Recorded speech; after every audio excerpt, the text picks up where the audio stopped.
Welcome everyone. In today's video, we'll be continuing the 101 series on Starfield, unpacking everything we know so far about the galaxy that you'll be exploring.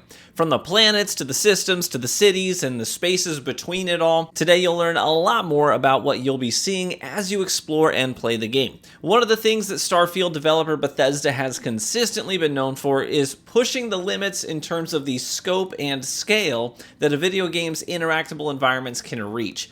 And hilarious bugs. But anyway, when Oblivion launched, RPG lovers were blown away at not only the real estate that they could cover, but also the detail of that environment, from places of interest, to combatants, to architecture, to flora. 2 years later, Fallout 3 continued that trend, and Skyrim advanced it further by introducing more variety in the geographical traits of that playable space. Starfield looks to be the culmination of all that rich history, and in many ways, it looks like they've dramatically improved on that model, and we'll get to that in a minute. First, let's lay down some basics. Starfield is not a universe to explore or a single planetary system, it's a galaxy. The whole game is built on a galactic scale, so you'll have lots of star systems to explore with over 1,000 individual planets. According to a recent interview with Kinda Funny, Todd Howard shared that about 10% of those planets have life on them, which honestly makes sense, right? Let's start zoomed in and then work our way out. When you land on a planet, the game will then build the terrain around you. This means that your planet won't look the same from playthrough to playthrough. There are pre-made experiences and locations, but the game will drop them around the map randomly. It'll place biomes, find a place to drop the entrance to a pre-made cave for you to explore. You'll be exploring on foot with no mounts. Your ship sort of qualifies as your transportation. And it looks like some planets have multiple landing locations, so you can hop around to get closer to the specific parts that you want to explore. So the wildlife cannot be ridden, but there is wildlife with lots of creative variety out there. In fact, Todd Howard explained how they accidentally created an animal battle royale with some high-level animals with high levels of aggression that ended up killing off all the other wildlife on some planets. So they had to redesign how these animals functioned so they wouldn't go all Godzilla and kill off all the competition. Although I must admit that probably was pretty entertaining to watch. But there's a lot going on with each planet. They have their own planetary atmosphere, which will affect how you interact with it. You may have to prepare your suit properly before going out and exploring. There may be weather systems that you have to endure. They may be foggy and gaseous. They may be lush and clear. The lighting is finely tuned with real-time global illumination filtered through the specific atmosphere. It's all quite detailed. In fact, Bethesda developers explained that they researched NASA data to strike a balance between realistic and believable and fun. So they start with the realistic and believable part when building these worlds.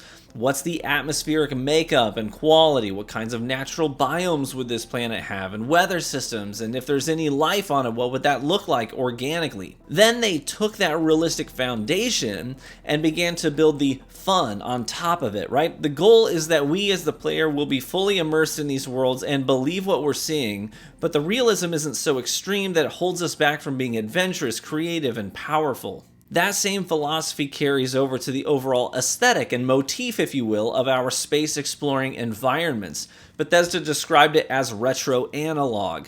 They wanted our spacesuits and ships and the interiors to be familiar and directly inspired by the NASA equipment that we know today, but also somewhat advanced. And that applies in many ways to the cities that they've built, and that's where we're going next. One of the biggest complaints around Bethesda's title Skyrim, as incredible and as successful as that game was the scale of the game's cities. Our immersion in that world took a real hit when the city of Whiterun was home to just a handful of families. The city of Winterhold only had a few buildings total, and the capital city, Solitude, was basically a few shops, an inn, and half a dozen family homes with a church tossed in. In fact, the Skyrim cities seem to be a massive step backward from their 2006 title Oblivion in terms of scale.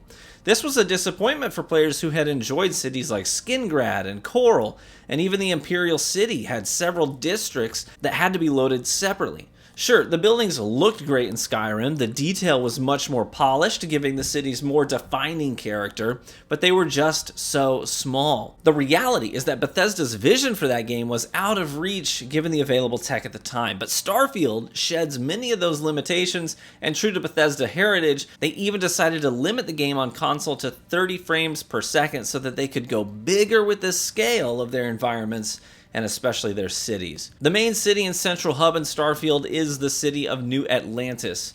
Bethesda notes that this is the largest city they have ever built in a game, both in terms of scale and its attention to detail.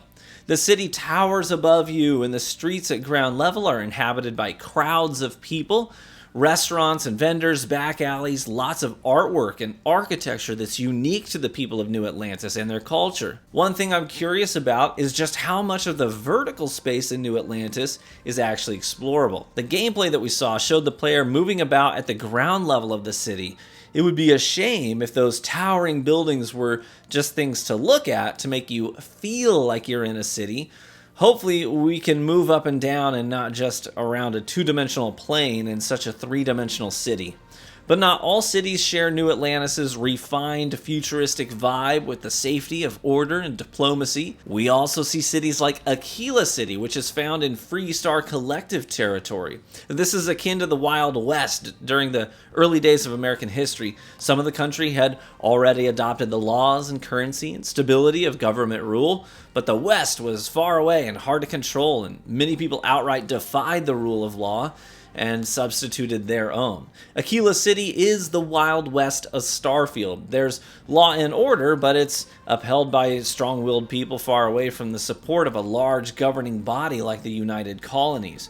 In this independent coalition, the law is whatever the person with the bigger stick says and has the power to enforce. But the Rangers believe it is their duty to help keep the peace and support the citizens of the Freestar Collective, and I suspect that there are a faction of people that we could probably get involved with and help and have a quest line with, and maybe we ourselves could become Rangers in this Wild West.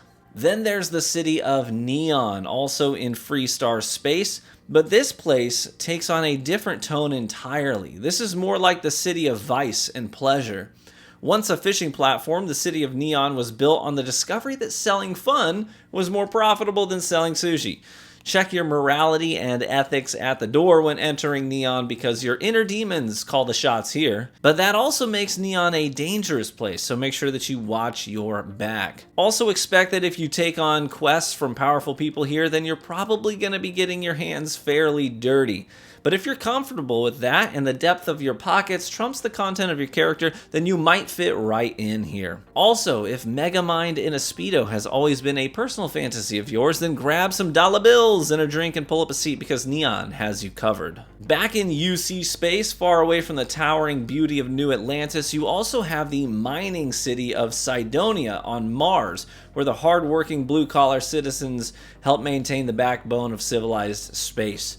With the motto, "Stay vigilant, stay alive," plastered on the walls with a real-time reminder of how frequently people get hurt or worse here, the workers are a grizzled, rough-and-tumble group who know what it means to be reliable and sturdy.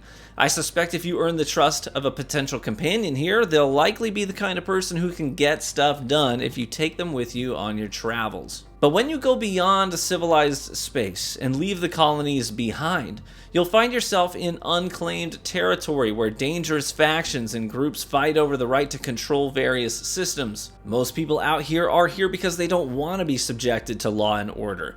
This is where the wolves live.